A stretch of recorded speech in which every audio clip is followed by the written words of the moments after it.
Hello and welcome from my little space here in Vienna. My name is Luise, I'm a literature student and writer, and today it's gonna get a little bit political here. I want to talk about the book bans in the USA after I saw a very interesting documentary, some general thoughts on the topic and a historical view on it as well. Also, since June is Pride Month, I think these topics are even more important to address. For anyone who's new here, welcome. I talk a lot about literature topics, I work in a library, I'm also a literature student and love to write myself, so welcome, and I hope you enjoy this little channel here and the little community that we've created. And now let's dive into the topic. The documentary I saw was called The Librarians, in German Verbotene Bücher, and the Public Library of Vienna made a special screening in cooperation with the Cinema Gartenbaukino, but I unfortunately wasn't able to attend, and now I saw that this documentary is also online in the Dreisat Mediathek, so you can watch it. It is a German synchronization, but maybe you can find an English stream somewhere else.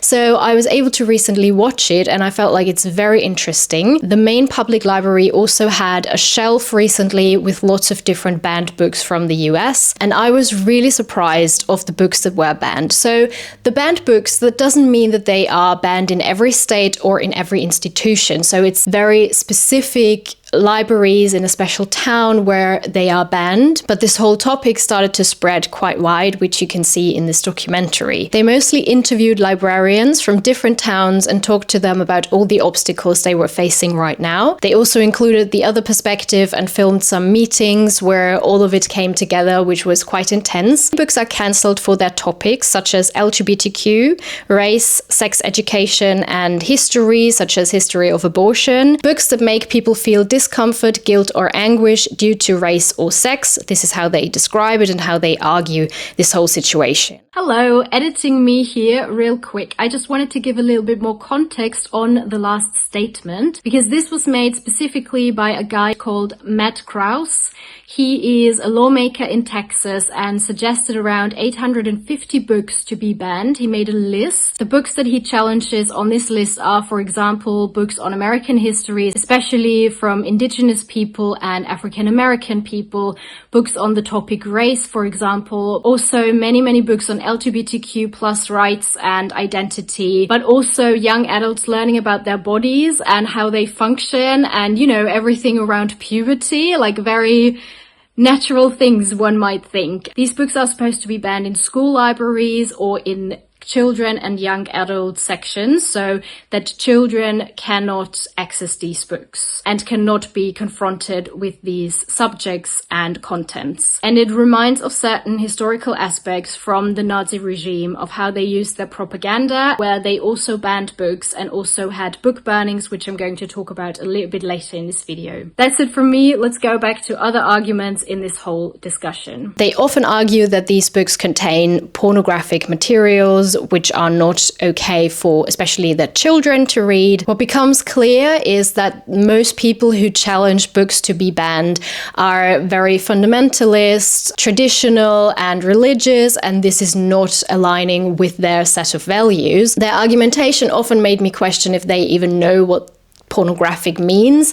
They just use this word very inflational for basically anything that has anything to do with something they are not okay with. Some librarians also stated that they are now using school libraries for their political war. One of the librarians said that if you're not as conservative as the rest of your town, you better hide it because it can get quite dangerous. There were even librarians who lost their job throughout the whole process, sometimes only because they asked questions why a certain book was challenged. With challenged, I mean that a book is not automatically banned, but it is brought forward and they discuss it. Sometimes a certain book needs to go into a different section, which mostly applies to books that are in the children's section or in the young adult section, and they have to remove them to the adult section, or sometimes they have to hide them under the counter so no one knows that they have it, only if they request it. So if a person goes there and asks for this specific book, they can borrow it. Some of the states where this was a real big topic were Florida and Texas, but also other states. The arguments that some conservatives use are quite I don't even know how to describe it. So one of them was, they want to ban heterosexuality and they show our children pornography. So I already mentioned that the word pornography is used all the time in these debates, and the general wording is sometimes a little bit off and also quite aggressive at times. They speak about clean libraries, and there was one quote which said something like, anyone who is in the way is run over like a dead body. Some librarians were threatened personally, and I think if I remember correctly, there was one man attending a meeting with a gun. So this is the whole atmosphere that these conversations are held in. For me, a library is the best place for inclusion and diversity.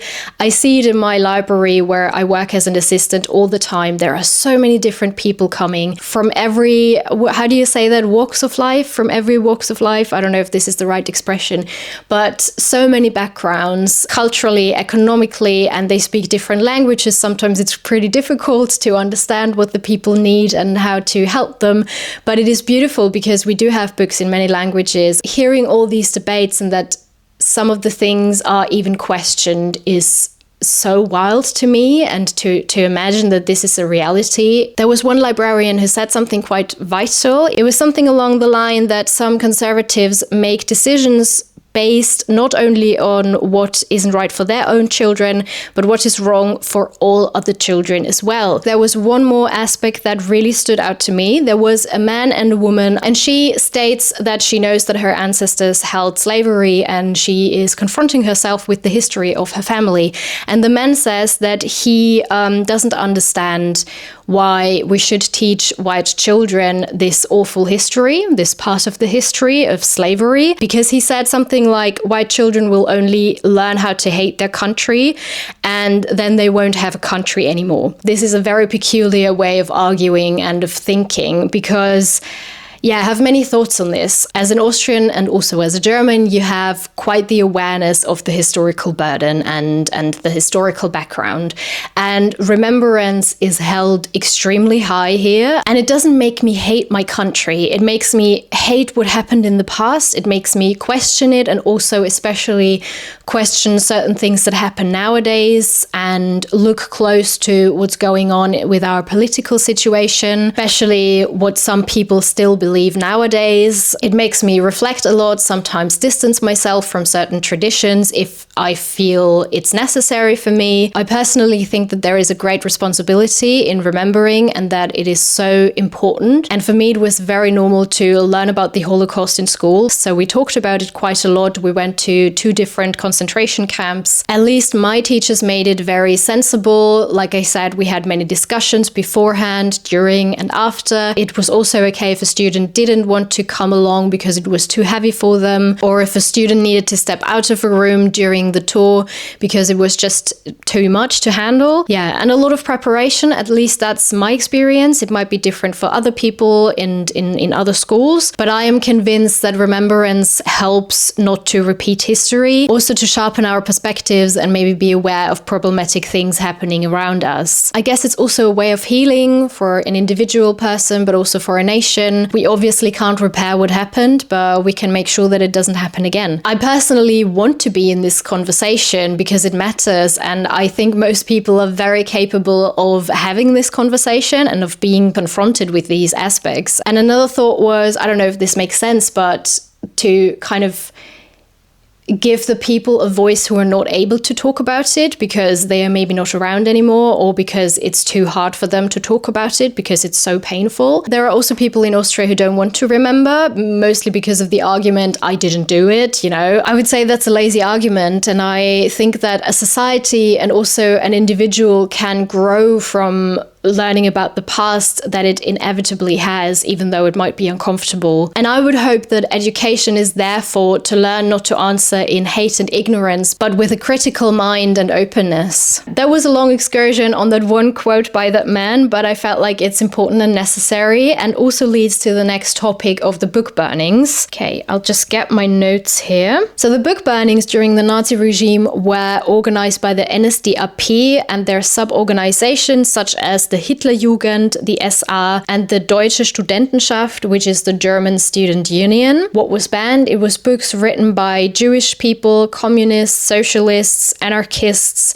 liberals, pacifists, so anything that did not align with the Nazi ideology. It didn't only happen in Germany, but also in other occupied countries. These burnings were sort of the peak of the nationwide action against the un-German spirit. This is what it was called. And the interesting part is the role that students played in this process. The German Student Union was already dominated by nationalistic and anti-Semitic views during the Weimarer Republik and before the Nazi regime. So this didn't happen overnight, and the German Student Union anticipated to take part in the actions against un-German spirits through the book burnings, and they really actively made these events happen. It was highly organized and thought through. They even had specific protocols of what they were supposed to do and what they were supposed to say. They announced 12 theses or statements of their views, and they heavily relied on the propaganda organs such as TV, radio, news, etc., where their actions were promoted basically, and to make this publicly known. All of these actions also included the boycott of professors, and they called them out when they said anything problematic in their eyes. And then they started to more or less raid university libraries, also bookstores and public libraries for all the books that they felt should be banned. I also read the booksellers and librarians, such as the Verband Deutscher Volksbibliothekare, which is the union of the German librarians, was generally supporting these actions. They didn't collectively stand against it, which probably would have been very difficult and dangerous anyway. They called it die Hinrichtung des Ungeistes, so the execution of the, evil spirit maybe. I'm not sure if this is a good translation, maybe there's a better word. As I said, there was this protocol with what they were supposed to say when they throw the books into the fire, and they called it the Feuersprüche, the fire sayings or phrases, which they had to say as part of the propaganda act. And one example is gegen Dekadenz und moralischen Zerfall, für Zucht und Sitte in Familie und Staat. Ich übergebe der Flamme die Schriften von Heinrich Mann, Ernst Gläser und Erich Kästner. The English translation, against decadence and moral decay, for discipline and morality in family and state, I consign to the flames the writings of Heinrich Mann, Ernst Gläser, and Erich Kästner. Erich Kästner himself attended the burnings and watched his own books being burned. He's a very famous German writer for children's books, and I always loved reading his books when I was a kid. These burnings also included books by Karl Marx, Albert Einstein, Bertolt Brecht, Erich Kästner, as I already mentioned, Heinrich und Thomas Mann, Heinrich Heine, or Erich Maria Remarque. If the numbers are correct, there were around 70,000 people who attended the burnings. Joseph Goebbels went there to hold a speech, and they burned books by around 94 authors. There were also non-student-led book burnings by the SA or the SS, and as I already said, there were also burnings in other countries, also in Austria, and one of the biggest ones was in Salzburg. It happened on the 30th April of 1938. Books by Austrian authors were, for example, Arthur Schnitzler, Else Lasker-Schüler, Stefan Zweig, Franz Werfel, Vicky Baum, Hermann Broch, Sigmund Freud, Hugo von Hofmannsthal, Bertha von Suttner, or Robert Musil. The burning in Salzburg was executed by the Hitlerjugend, who also collected the books from bookstores and libraries, sometimes also private households. There is also a memorial in Salzburg. I've never seen it, so I should check it out. And then they had the list of the banned books. It was called Liste des schädlichen und unerwünschten Schrifttums, with over 6,000 entries. There is a very prophetic quote from the tragedy Almansor by Heinrich Heine. It is from 1821, so long before the Second World War, but it fits quite well. Dies war ein Vorspiel nur. Dort, wo man Bücher verbrennt man auch am Ende Menschen. So the quote says that this is just a foreplay, and where books are burned, later there will also be people who will be burned. This is what the book bans reminded me of, and where I think it's quite important to recall history and remember. Let's go back to the documentary and a few more aspects that I want to share with you. So, as I already said, they often argued with pornography, but also with pedophilia. For example, when homosexuality was discussed in a children's book, I think there was one book with two male penguins, and they raise a penguin baby that has no parents, and yeah, that is seen as problematic. What is also seen as problematic in some cases was The Lord of the Rings, Anne Frank, which really surprised me. The graphic novel Heartstopper, which is a queer love story, and I think it's one of the most wholesome stories and so important for young adults to identify and to learn about sexuality in a very beautiful way. Many books by Margaret Atwood, also The Perks of Being a Wallflower, which I remember I loved as a teenager, and I felt like it's a very beautiful and important story. There were even arguments that homosexuality is unnatural, and they, the homosexuals, want your children. They are like animals, and Satan wants to rule and things like that. That's just such a parallel reality they live in. Then also going directly against the librarians, saying our librarians don't know what's good for the children, or the fear that children would become dealers for pornography if they read all of this. Okay, when I googled lists for the banned books in the USA, there were several lists that came up. I found one website that is called Banned Index, Real-Time US Book Ban Database. And the book that was banned the most in several different institutions was Looking for Alaska by John Green. It was banned 148 times. I remember I read the book, but I have no memory of it, but it's definitely a book for young adults. Then the second one is 19 Minutes by Jodi Picoult.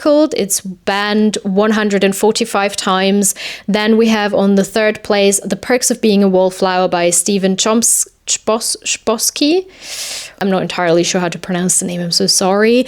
It was banned 139 times. On this list, quite on top, is The Handmaid's Tale, but the graphic novel. It was banned 132 times. Also many books by Sarah J. Maas. I can imagine that they are too sexual. A book with the title Genderqueer by Maya Kobabe, but this is a different list now. What else do we have? A Court of Thorns and Roses by Sarah J. Maas.